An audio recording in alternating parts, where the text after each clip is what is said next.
right, and we are good to go. Ladies and gentlemen, thank you for tuning back into the Rebel Radio podcast.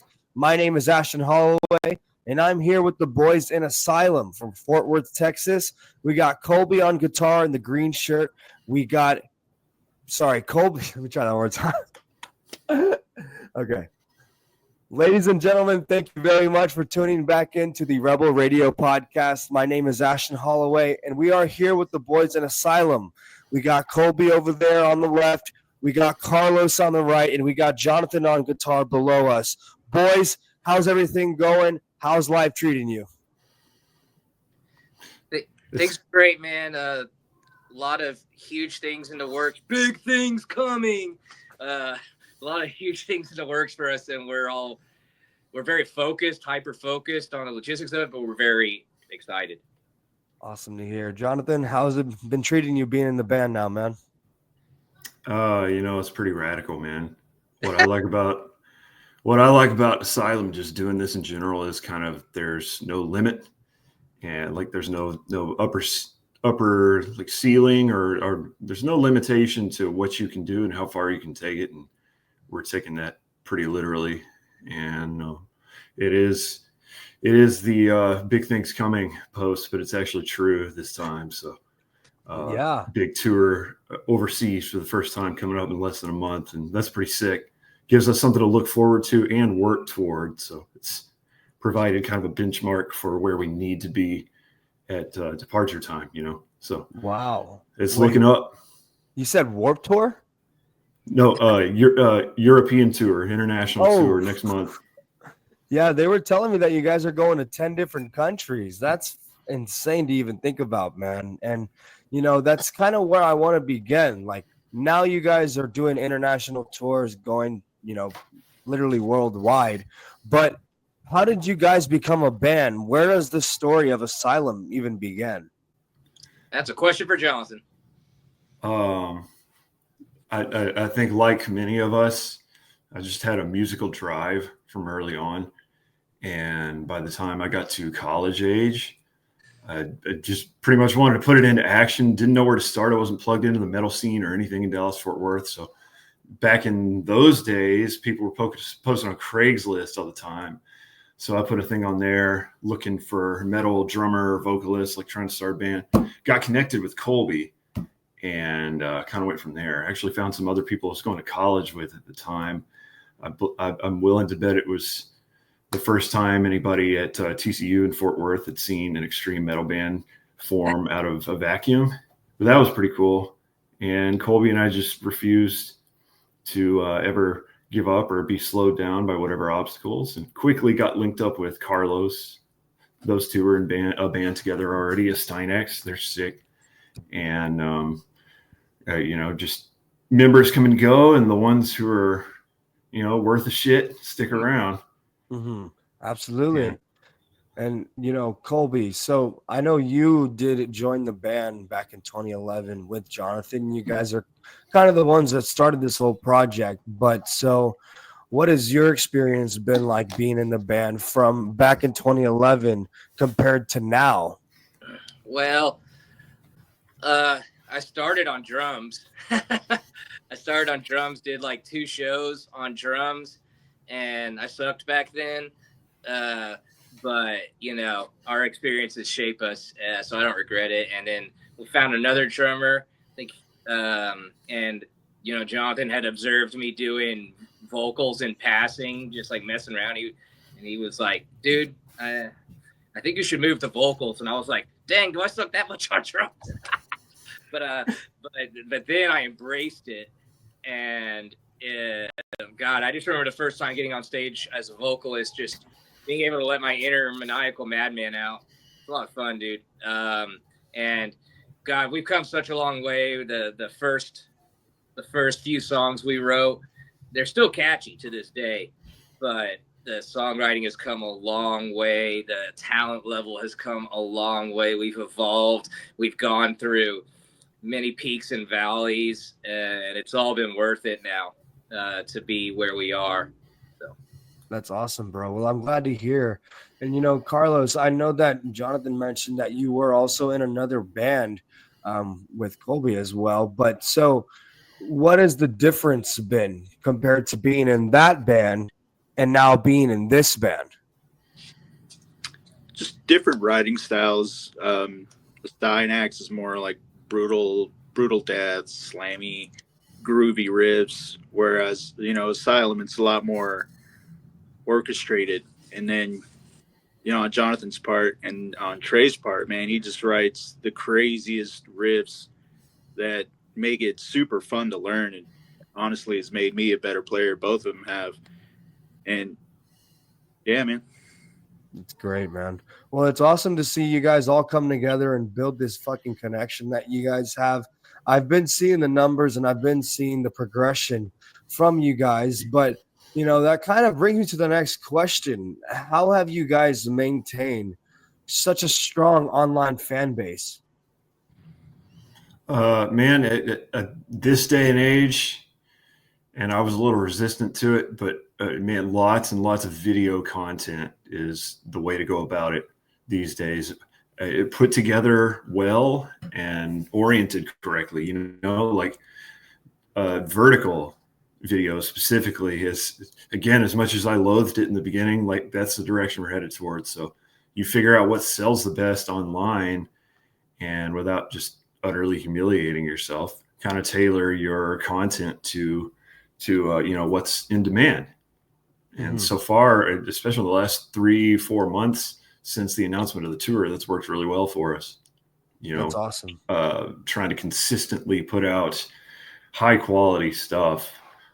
Anything you see that gets posted on there quite likely has had a substantial amount of time put into it. And we love doing it. We only deliver the best to everyone. So that takes time. Yeah, man. Sure. It's important to be engaging and, not be afraid to be humorous. And we characters, man, we get silly. So we're not afraid to get silly. We're not afraid to put it on camera. And that really helps give content for Jonathan, the editing master, to go to work with, Yeah. And, I think that is more the kind of content that people want to see, because obviously, they listen to the music. They obviously enjoy what you guys are producing, but at the end of the day, they want to know who you guys are. And I think that the fact that you're able to be vulnerable and kind of be, goofy and fun and enjoy your time while you're making the content, that is probably what resonates more with the audience, with, of course, getting to know who you guys are. But, to the fans that are out there that might be listening, what is the message behind Asylum? Man, a number of things. Yeah, there's a lot of one of the biggest ones. Sorry to talk over you, Colby. You're good. Man, I'd say one of the biggest ones is self-improvement. Yeah. The entire theme of our last album, not this one coming up we're about to announce, but the previous one called Sharpen. The whole thing's about self-improvement, even the name. That's a big message. Furthermore, I would say another big message is this kind of development of an awareness of all the bad shit that's going on in the world, and things that many of us have just moved to take for granted, where, there was a time in recent history where some of the things that we consider normal nowadays would have been insane. And just an awareness of, how these things can affect us. But going forward, I mean, it's difficult to quantify the message, man, because the theme behind the next album is something totally out of left field. We found a way to pretty ingeniously tie it into current events. And I dare say it gets a tad political at times, but the overall theme is that of just, I don't know, it's a lot darker than the last release, I'll put it that way. Yeah, man, awesome. Each album is, thematically tied, and I wouldn't say a full-on concept album, but maybe there's, it basically, the answer to your question varies from album to album. We're gonna continue and keep it fresh. A lot of different important ideas. Well, so, I know you mentioned that the record that you're writing now is going to be darker, but, the record that stood out to me was the Sharpen album. I can definitely see a lot of different influences that were on that record. But so, what was your inspiration, or what was your influence behind the Sharpen album? Man, at the time, uh, I was kind of going through a big, like, Eastern aesthetic sort of obsession, Moroccan architecture, um, and just some of the shiny, shimmering colors combined with weird Jungian concepts like synchronicity and coincidences and pattern recognition in our everyday perception. Juxtaposing those two themes kind of is how Sharpen developed. I was also huge on the artwork by Salvia Droid, the creator of that cover artwork. Super sick stuff. And sometimes, I mean, we have strange processes. I work many things backwards from most people. I'll come up with a song title and write the song around the title instead of trying to figure out the title later on or whatever. And same with the artwork, that Sharpen artwork. I think pretty early on, we decided that's it, man. That's awesome. And I dare say a lot developed around the idea of sitting in front of those eyes, just staring right through you. And it's strange how what you see and hear comes to be. It's all of that plus, we dabble in edgy current events and getting our opinions out there and really not giving a shit what people think. And just knowing that what needs to be said is way more important than whether or not we hurt somebody's feelings. So that's Sharpen in a nutshell. That's awesome, man. And I think the fact that you're able to take the initiative to even go out of your way to even talk about those kind of topics in your music makes it that much more important. And I think that, sometimes, especially with death metal, it's harder to get that message across, with all of the instruments that are playing and, with such a dynamic sound. But this is exactly why this kind of thing needs to happen, like this podcast, because I feel like you guys have such a dedicated fan base and they probably want to know so much about what goes behind the writing process and why you guys are the way you are with the way that you write. But, as far as the Sharpen album goes, what songs mean the most to you from that record and why? Oh, man. The song Coincidence, the first track on there, kind of sets the stage for one of the two kind of main themes, which is synchronicity. If I were going to put it into a word, you notice a strange thing that happens, and maybe you've seen it happen in standing exactly the same place before, recognizing potential sequence of events where it may not otherwise actually be happening. It's a psychology thing, super interesting to me. Hard Times Ahead is another one that is thematically very different. That one's that's the one where we get our thoughts out about what was going on in the world at the time. And a lot of it, I dare say it was true up to the present day. People didn't like some of the opinions we expressed, but it's neither here nor there. Peripheral Inklings, that's more or less like the oncoming of a very soon to be extreme existential experience. Let's see. Oh man, I mean, the title track, of course. We always try and outdo ourselves every time with the title track, and Sharpen, I think, is no exception.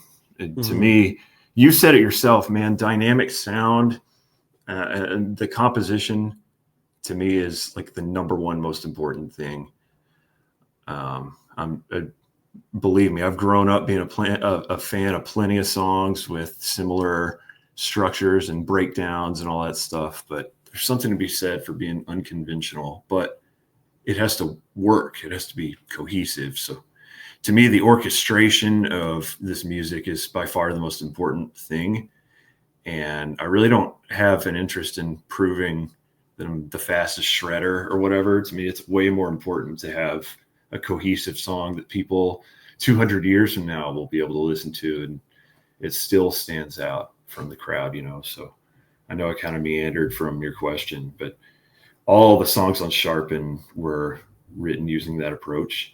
Yeah. And as impressive as I think it was at the time, man, every subsequent release pales the previous one by comparison. Mm-hmm. And if only you had already heard what we now have, which is written and recorded and finished, by the way. We're in the last 2 days of finishing tweaks on the master files, and then it'll be finished. That thing absolutely rips, and I'm excited to talk to you about it in much greater detail in the future. Yeah, for sure. Well, Kobe, what do you want to add about the new record that you guys are working on? What are your thoughts on it? Well, he and I, Jonathan, we always collaborate lyrically on each album, and pretty much on each song we collaborate lyrically. I'd call it almost a 50-50 split, and that's no exception on this album. And, you know, as he said, this Datura plant can cause terrible trips, and, you know, along with that can be, you know, bad hallucinations and you know, essentially temporary insanity. And that insanity aspect, you know, I think he just said something along the lines of our classic Asylum lyrical material. You know, that's where I excels, when we delve into matters of the mind and insanity, and, you know, really going along with the theme and the motif of the band, you know, Asylum, literally an insane asylum. And, you know, if you people who have seen us live know I do a little straitjacket gag at the beginning of each set, and some may call it gimmicky, but it works for us. And very few have actually said that. Overwhelmingly, it's been a positive response to the straitjacket. So any of my lyrics are generally following that motif, the idea of the straitjacket and insanity, and not always a literal straitjacket. It's a symbolic straitjacket. On one song, we even have the words epidermal straitjacket, implying that, you know, this existence is a straitjacket. We are bound in this existence by insanity. We all have a little bit of insanity coursing through our veins. And so that's usually my contribution, and that can be seen on this album. And it's always a lot of fun. And I am the professional madman of the band. I like to go insane on stage, and I like to go insane in the lyrics, and really I just have a blast on stage being the front man, is what it comes down to. Dude, Colby's such a sick front man. Like, there's no better guy for the job. He's fully dedicated, and you can see that, like, with how hard he's working up there. And it's fun. One thing I'm jealous of the fans of is, like, I'll never get the chance to just stand there and watch and experience what it's like to get Asylum, like, blasting in the face for 35 minutes. Oh shit. No, yeah, Colby kills it up there, dude. Dude, well, see, that kind of brings me to the next portion of this. Like, I know you guys have been playing together for a really long time, and I know you guys have the tour coming up soon, which we'll get into a little bit about that here in a second. But I am kind of curious, you know, like, what is the secret behind putting on a good performance in the death metal scene with such a hostile atmosphere and, you know, with such a diehard audience? What is the secret behind putting on a good performance? Well, you can't worry too much about that, you know, diehard, you know. You can't worry too much about what they think, but at the same time, you are putting on a show for them. You're putting on a show for yourselves and for them. And whoever it is, that whether it's them or us, you want to be satisfied by being as tight as possible. So the key is, how can you be tight? How can you be energetic? How can you be coordinated? You know, headbanging at the same time, put on a show, or, you know, a la the straitjacket. We have some new technology these days that is allowing us to be even tighter. And I'm sure Jonathan can chip in on that as well. Yeah, man, the marketing, the branding is really important. I mean, ask yourself how many illegible band logos coupled with gory album covers have you seen just this week? Lots, right? Yeah. And I'm not to say that there aren't plenty of amazing albums that look like that, but it's a very saturated market. So more than ever, you have to find a way to distinguish yourself. Straight Jacket's a perfect example. Our bright teal aquamarine color on top of black is, another example. Color marketing, and prior knowledge of color psychology, we take that and apply it and make some really killer visual graphics and designs, and being able to do almost all of the graphics and video exclusively by myself. The editing, I don't take the video. That's our camera genius, Brian. Being able to do all that in shop, I can't tell you how much money and time that saved us. And you're getting exactly what we want. You're seeing it exactly as we intended, and it's not some compromise with someone else editing. It's directly for the band. But regarding, I guess, the scene and like making it and staying afloat, and such a, I mean, oversaturated and cutthroat is two words I would use to describe it. We don't let stuff slow us down, man. Just the other day, we had a promoter who tried the night before a show to completely cancel the entire show. And I'm talking 6 bands and all their fans coming and everything, and tried to just shut it down at the last minute for one reason or another. And we took it upon ourselves immediately. Like, there's no way we're not going to play. We've put too much time, prep, and money into getting ready for the show. And plus, we promised everybody we were going to deliver. So no matter what, we intend to.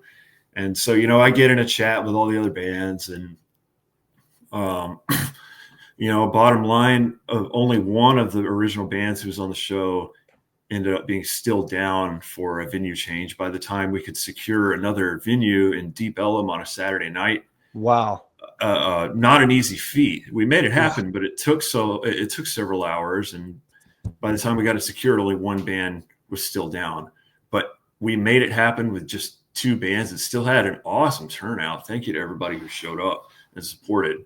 That's sick. Thank y'all. We made it happen no matter what. I don't care what obstacles come about. We overcome them because we made a promise to our fans. And that was our first live performance in about a year. So yeah, like he said, there was a lot of reasons. It was a very important performance there was a lot of reasons it was important that we made it happen still. And we did. We overcame a lot of obstacles. We've overcome a lot of obstacles in the course of our journey as a band, and that was no exception. We made that happen, and it was a cool night. Like you said, the venue was cool. The people were cool. We had new merch. We had new equipment. We had a new drummer. We had new songs. It ended up being a success, regardless of all the obstacles we had to overcome. As we lead into this new year, what are your goals? What are your aspirations? Where do you see the band going leading into 2025? Jonathan, if it's cool, I'll answer that, and then I got to hop off here, y'all. Yeah, man. Okay. So, this opportunity to shred Europe is a huge leveling up opportunity for us. And the goal is to take full advantage of it, to make as many fans as possible, to sell as much merch as possible, to make friends with these awesome bands that we're touring with: Defeated Sandy, To Violently Vomit, Putrid Pile, Embryonic Devourment, lifelong connections that we can use in the future. And then for this to just be a step, this isn't the peak, this is just a step, and to keep leveling up with every new opportunity we get, every tour, and to put out this album in the best way possible so that it is an international success and that we become an international success and can do this regularly. And the sky, Jonathan was saying it earlier in this interview that there is no limit, because the sky is the limit, but the sky, that's too much of a limit, man. I want to go past the sky. Mhm. We awesome. want this as big as possible. Kobe, thank you for being here, man. I hope everything works out for you moving forward, brother. And we'll definitely keep in touch with you, bro. But obviously, if you need anything, feel free to reach out. Me and Jonathan will finish everything off here. Thanks for having Asylum on, man. Appreciate you. Of course, brother. Take care, man. Peace. Later. And now it's just us, brother. So Yeah, man. go ahead and let me know what you got coming up. What is your mindset going into this new year? For 2025, well, man, it's a refreshed mindset, dude. Nothing motivates all of us quite like a deadline and something to work toward. And the tour being the biggest opportunity we've received thus far is a hell of a thing to work toward. Like Colby mentioned, lots of logistics going into that. But when the time comes, we'll be completely ready to deliver the shreds.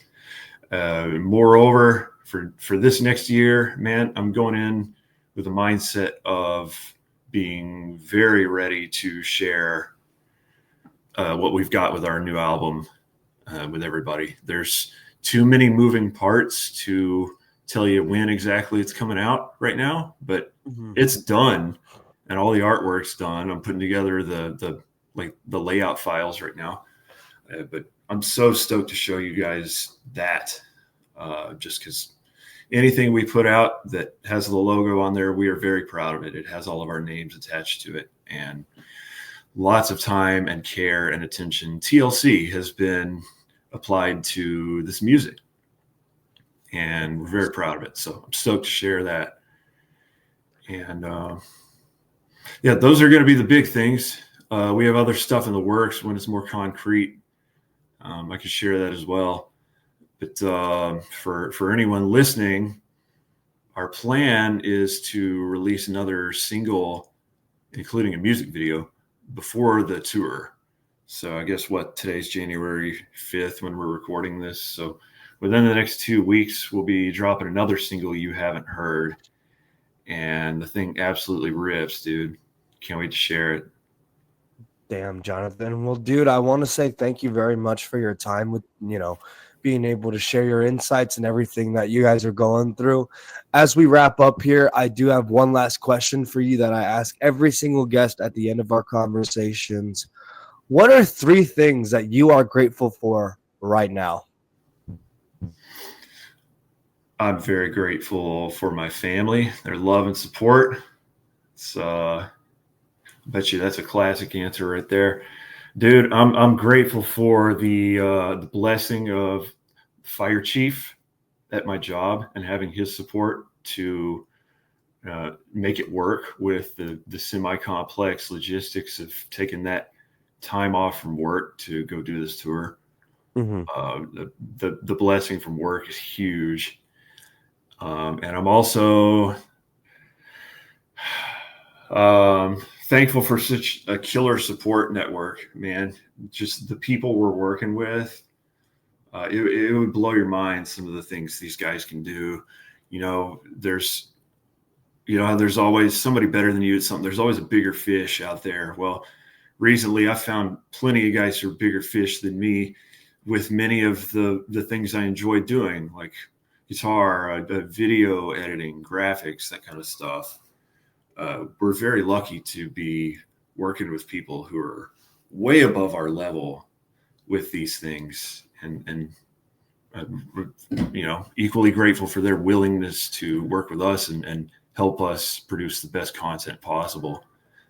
We had 2 guys come out to the show the other night, and I'm watching them, and the setup looked stressful. I know nothing about cameras, by the way, but just watching, man, the setup looked stressful. The shoot itself looked extremely stressful. And I mean, I myself, I'm used to working under time pressure, and they're pros, so they are too. But I'm out there watching out there during the set. It's like these guys are working way harder than we are. So I'm just thankful for all the people in our corner, man, who are helping make it happen. That's because there's a lot to be said for it. And if you got people gunning for you, then it makes it that much easier, and the end results will be better for everyone. So that is right there is everything we need to know. And that right there is the best way to end it. So once again, Jonathan, I want to say thank you very much for your time. Thank you for sitting down and just giving me the time of day to enjoy this conversation. And I'm excited to see what you guys have coming up. But with that being said, that'll conclude this episode of the Rebel Radio Podcast. We will see you guys next time. Right on. Thank you, man.